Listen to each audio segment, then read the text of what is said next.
Elizabeth. And I'm Vivian. And welcome to the Entry Level Adulting Podcast, where we help you to navigate the confusing world of adulting, one challenge at a time. Welcome, friend. Hello, and welcome to the Entry Level Adulting Podcast. I am your host, Elizabeth, and I am here with an ex-dermatologist, Vivian. Former ex, whatever. Obviously, today's topic is acne.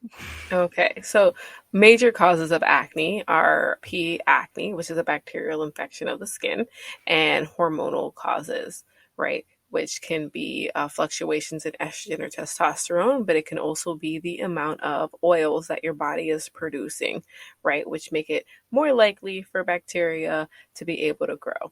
Now, developing acne does not mean that your skin is dirty or that you don't do a good job taking care of your overall health. Sometimes there's genetic predispositions that cause you to be able to develop more acne. So sometimes seeing a specialist, a dermatologist, even your primary care, right, can sometimes help treat your acne and can be really beneficial. Listen, I really love dermatologists because I personally had horrible skin. And by that, I mean, I broke out. I used to get the under the skin ones. I did all of the creams and butters. That's a She's the Man reference if anyone's ever seen it. But you know, I did topicals, which is like the creams that you rub on your face. And then I've done antibiotics, which are allegedly supposed to do something. I have no idea what, but I'm sure you will answer that question later. I have done accutane, 2 rounds of it because of a certain dosage. And that's probably the most extreme acne treatment there is. It's very, very intensive. And what I've been told that it does is that it physically shrinks your pores. And so it makes it harder for the bacteria or dirt or whatever it is, I'm not a scientist, to get into your skin and then causes less breakouts. And so I did that and it genuinely did help and it did shrink my pores. And so my skin looks a little bit better. But then because I'm a female, gosh darn it, I started getting a lot of acne around my period. And so then I went on birth control. And that finally helped calm everything down as far as my personal acne journey. And I'm still on birth control. But then I realized I had to actually take care of my skin as far as the care plan goes. And I've talked about that a little bit with my brother, but that's my current personal journey. So I really wanted Vivian to come on here and actually give the medical side of it so that people can have a little bit more information on how to actually take care of their skin, acne, what's going on, what's still happening. Because I'm 24 years old. I was fed this lie that acne was going to stop when I was a teenager. Sure as heck didn't. Sure didn't. Still dealing with it. Just saying. And so I really wanted to bring you on here and actually get your medical perspective from you and your flawless skin. It is not. It has flaws. It's whatever. Okay, so for people who don't know, I did derm for a year as my first job working as a PA. There's pluses and minuses to it, like any job. Before I transitioned to working in urgent care, partly because I went to help with the pandemic. But let's just start. First of all, I want to address the big elephant in the room for those of y'all who like to follow people on the internet who don't know anything about acne, but talk about it like they do. One, not all of you guys need Accutane, okay? Let's just address that out the gate. That is a really severe drug. It has a lot of side effects. It is not child's play. So if you get 2 or 3 pimples, do not go to your dermatologist and be like, I need Accutane, because you sure as heck don't. I'll tell you why. 1, it can cause hepatitis, which is inflammation of the liver. You have to be monitored monthly for it. You cannot get pregnant on it. The reason why is it can cause missing limbs in children, okay? This is not a casual drug. It causes cracked lips, peeling skins. It makes you really irritable. This is not for everyone. Not everyone needs it. So that's the end of my soapbox for that one. No, 100. And I'll just piggyback on that. Accutane was a last resort. I did everything else before Accutane. And when it was really obvious that literally nothing else was working, that's when we decided to do it. This was literally your last resort option. A lot of times, most people don't have as terrible skin as I do. And you think you're last resort, but you're not. We have lots of options. Now, moving into what is acne. So, acne, right? The actual cause is, do not judge me for how I say this, Propionibacterium acnes. right? Or P acne, okay? That's what we all say, P acne, because that first word sucks. P acne, right? And what it is a superficial skin infection, right? You're not dirty or anything, right? What happens is that you're more predisposed to developing acne for multiple reasons. Now, let's just talk about why some people get acne to begin with. So there's different layers in the skin, and some of those layers, you have hair follicles and you have these pores, right? Your pores, like sweat glands and fat glands that kind of like help to keep your skin moist and protected, and you grow hair out of. And what can happen is that for some people, depending on the size of the pore, right, or how much they produce of sweat, or this special chemical called sebum, which is a type of oil, can cause somebody to develop more or less acne depending on how much they're excreting from their body. The reason why there's this myth or whatever thing that like, oh, once you're a teenager and you're done, that's when all your acne will start. Part of that is because, right, there's multiple facets, right? So we've talked about oil over oil production, right? Talk about the size of your pores and like the hair follicles, right? But then there's also this hormonal aspect to acne. So as you're a teenager and all your hormones are rushing through your body, right, they can cause increased production of some of these chemicals and oils, which make you more likely to be able to house and then develop acne. And then once you phase out of that puberty time phase, and you're no longer excreting so many hormones that are triggering all these other components to excrete in excess in your body, the acne will also calm down. The reason why some women specifically have more issues, because even though men typically deal with a more severe form of acne, because testosterone is what causes a lot of increase in the sweat glands, they may phase out of it sooner than women because they aren't having a menstrual cycle, which is a once a month peak in hormones, which then can cause an increase of all these glands to overproduce or extra produce, which can allow for acne to overgrow. So, why people like to treat their acne. So, acne is one of those weird things in medicine where it's a medical condition that the main cause of why people care is 100% cosmetic.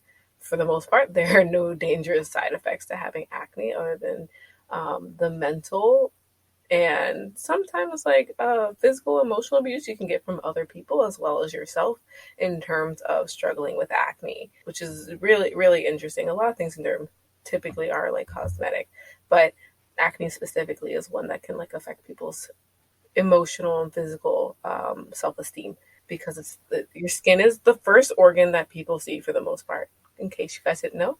People don't realize, like, having good skin is so underrated until you don't have it. That's all I gotta say. Like, you just don't realize how much of your appearance is affected by your complexion. And so I completely understand why people are self-conscious about it. I certainly was. Like, until I got to a certain point where just didn't care anymore, in the sense of like I was just so desperate to have it treated because it was just so difficult for me to treat. Mm-hmm. But also, for me, at least, as far as a physical pain, because I got so many of the under the skin types of acne where it never comes to a head, so you can't just pop it.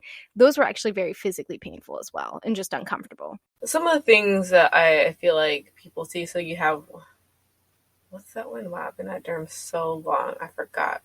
Is it Progressive? Sounds like a car company name, but I think it started with a P.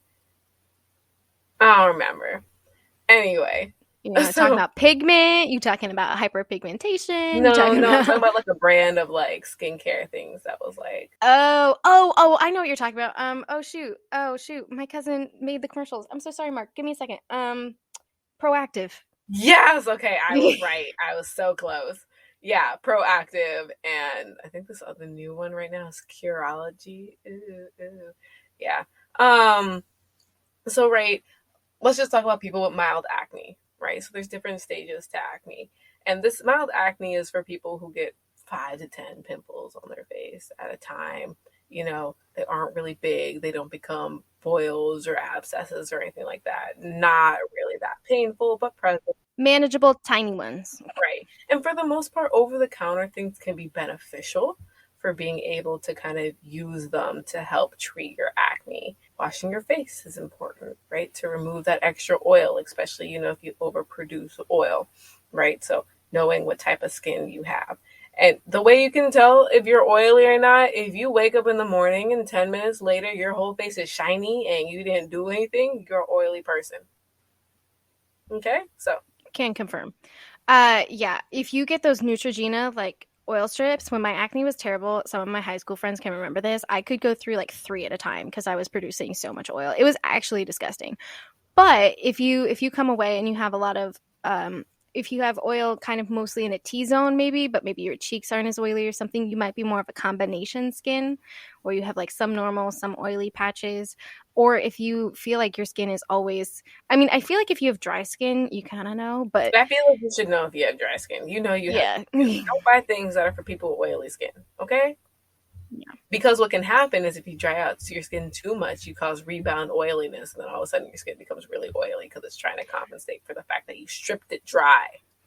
Yes. And also, if you have oily skin, do not buy things for dry skin because it's too much moisturizer. And so you'll, or, it just adds too much oil to your face. And so you'll start, it's just like oil on top of oil on top of oil, and you'll start breaking out like mad. Mm-hmm. The other thing, though, in terms of like over the counter mild acne people kind of things that you guys can do, that I like is making sure that you're getting things to wash your face that are good for sensitive skin, right? A lot of the fragrance, all the flowery scents and stuff, while they're nice, can also still irritate the follicles. Follicles is where your hair grows out of, and you can also develop acne there if it becomes over irritated. So, trying to find things to not over irritate your skin, right, is important. The skin is on your face is significantly thinner than the skin on your hands, right? Um, so being mindful of that. So don't just use hand soap to wash your face, right? Um, in terms of like what people can take that's over the counter to kind of help, just to help would be like different gel is one of them. So there's different classes of medications that we use to treat acne. So your approach can be one that you use antibiotics depending on how severe it is, because acne is a bacterial infection, right? By P. acne. The other one is that you can target the hormonal causes and the increased secretion of like the oils, like the sebum, like we were talking about. For the most part, those are the major ways that we treat acne, are those two. And the medications kind of fall into one of those classes to be able to target acne for most people. So, figuring out what is causing it is important. And that would be when you see a specialist, right? Like if you try the over the counter stuff, it's not really helping. That would be when you start to either go to your healthcare professional to kind of help guide you in terms of what would be the next steps. Yes, from my personal experience, my acne pretty much started as soon as puberty hit, and so and based on my parents' medical history, we just knew genetically we would probably be doomed, and that's you just take that and run. My parents are wonderful people; they gave me amazing things, but great skin was not one of them, and so we were able to find a specialist, and part of what she started me off on was seeing if the topicals would work, kind of like a Trial. sort of turbo trial, like what you could get at the drugstore essentially, but just on probably literally on steroids, actually, now that I think about it. And no steroids, I don't know, No I swear there was steroids. a steroid cream in there somewhere, I swear there was. I don't know. There was a lot of different creams trying to address the different causes. And then we would go through certain antibacterials as well. And then at a certain point, it just became necessary for accutane. But now, post accutane, it was mostly hormonal. And so that's when the birth control came into play as well. Although you should be on birth control as well during accutane. Mm-hmm. So there can be a lot of different causes, and the benefit of seeing a medical professional, like Vivian was saying, is sort of helping narrow it down.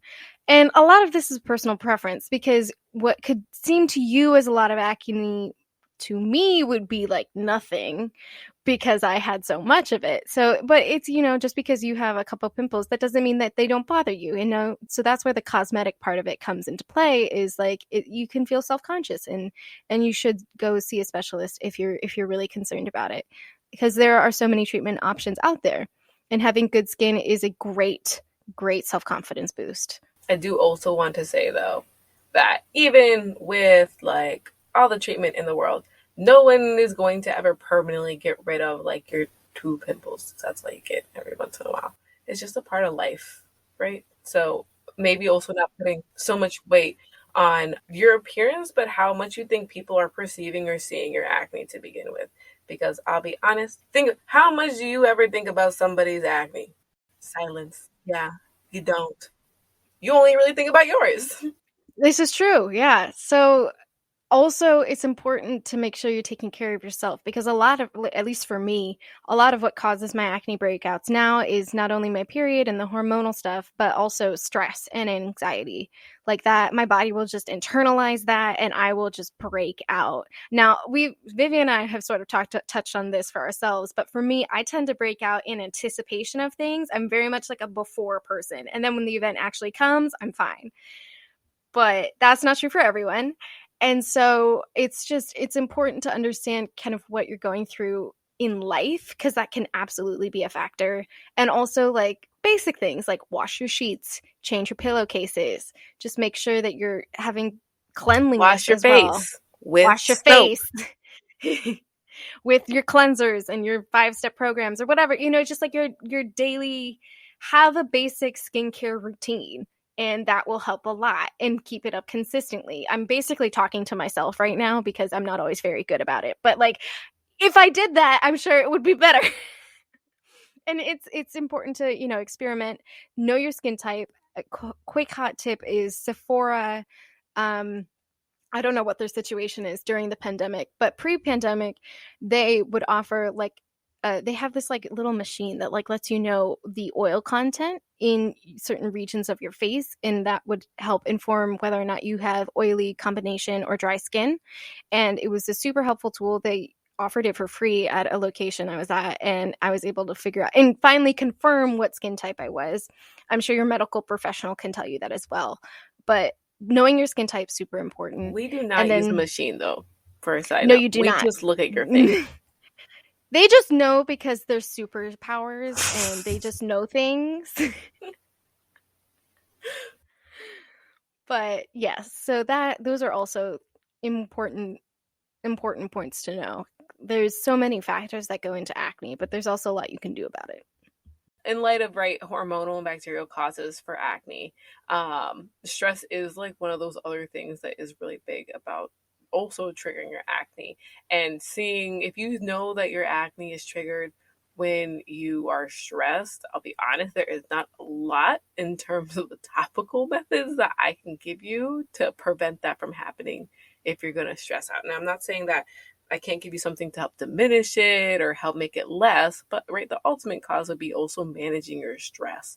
Would be one of the preventive things that you could do to help mitigate getting acne.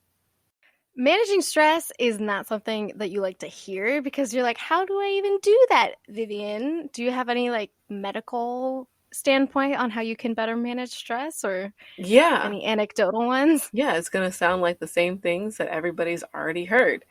Getting sleep, right? Full rest. Who would have thunk? Right? Your body needs that time to recuperate and regenerate.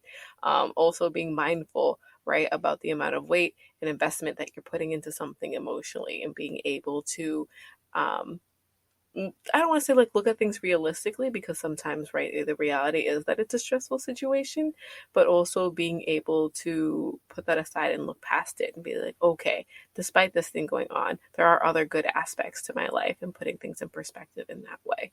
Um, Making sure that you're maintaining your nutrition, right? This is not time to like overeat or skip meals because both those things can cause a detriment to your health. I was just actually going to ask that. Is there anything like food wise in your diet that So could contribute to you breaking out medically? Is that a thing or just like the an old only wives' thing tale? that there is, and the study is like not the best, is like 50-50 with dairy. Is the only thing that some people found that may attribute. Now, if it is because some people have an intolerance to dairy and so it causes them to excrete excess oil, or if it's because breakdown of the dairy itself causes increase of the oil production, it didn't find any of that. And it just said, we saw like about half that dairy ingestion increase acne. Sugar, no. Chocolate, no. Right? Part of the reasons why is because when you're on your period and you want those things and you're hormonal, you see that word hormonal, you eat more of it, but it's really because your hormones are going off. And so now you're secreting more and you're getting acne. So what you're saying is I can eat chocolate and it won't cause me acne. Right. But what I'm saying is if your hormones are causing you to eat more acne, you will probably get acne. To eat more acne? Yes, nice. That's fair. That's fair. All right. I guess it does make sense. Okay. I will listen to my hormones because I'm breaking out anyway. No. I'll eat as much as I want. I mean, I'm not saying, it's all your hormones' fault, but, Kidding. No, I'm kidding. At least as far as not health, but as far as acne goes. That's good to know. Yeah, it's not really a lot of foods, Well, because I think there's a lot of fad things out there on the internet that say, if you eat certain way, it's going to cure your acne. And I just don't think that's actually true. But I could be wrong. Yeah. I mean, right, so it goes into, right, like if you're eating things that don't, so certain foods, right, can increase the amount of hormones that you're producing. Can also help, right? Sometimes when you eat better or you're exercising more, you feel less stressful. So that can help. So there are things that like help, that they aren't necessarily the root cause of why you're getting acne, but doing other things that help offset that can help you just feel better. So it reduces the amount of acne that you're producing to begin with. Okay, so that makes sense. So you're basically saying, yeah, it can work, not for the reason that like it's going to cure it, but in the sense that it can help reduce other factors that can cause acne. Yes, exactly. That makes sense. I'd buy that. Yeah. I'm trying to think. Yeah. Is there anything else? Okay, if you're in healthcare, there are clearly more in-depth things that we could talk about, right? Like the different types of pore, layers of the skin, I thought they were just different sizes of pores. Yeah, you have different types of pores. They can also come in different sizes, but also like they excrete different things. So what? Yeah, man, guys, go be doctors. Then you'll know stuff. Yeah, because actually there's a shortage of medical professionals, so I have to go do that. I'm tired. I need a break.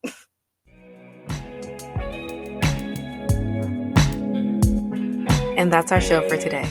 Thank you for joining us. We'll see you on our next podcast. We hope you continue to face adulthood head on. We've got this. Follow us at Entry Level Adulting on Instagram, intro and outro music by @Deku_ on Twitch. Bye, friend.